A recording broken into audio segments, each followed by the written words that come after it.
First లో నాకు ఈ వంటలు కొంచెం బాగా వస్తాయి, నేను చెప్తే మా విజయ్ చేస్తుంది. మీరు చెప్తే చేస్తారు? అవునా? చేస్తుంది.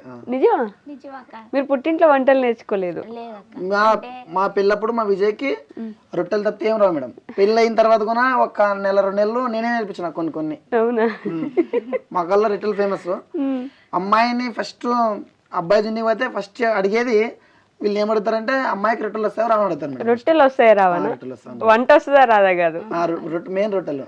ఉగ్గాని కదా మీకు స్పెషల్ రొట్టెలా? అంటే సాయంత్రం పూట రోజు రొట్టెలు తింటాం. పొద్దున ఏమైనా పండుగలప్పుడు ఫెస్టివల్స్ అప్పుడు ఒగ్గాని బజ్జి ఇంకా ఫేమస్ మేడం. నార్మల్ గా ఉంటే పండగ ఏం లేకపోతే పొద్దున ఏం తింటారు? పొద్దున పప్పన్నం చేస్తారు మేడం. పప్పన్నం పొద్దున? పప్పన్నం లేక చట్నీ. సాయంత్రం సద్దరెట్లే కాయగూర ఏదైనా కానీ. ఓకే.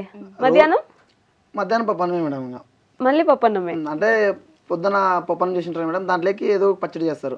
మిరపకాయల పచ్చడి, మేము ఇది చింతొక్క అంటాం మేడం. చింతొక్క అంటే ఇది మన చింతకాయల పచ్చడి చింతొక్క అంటాం.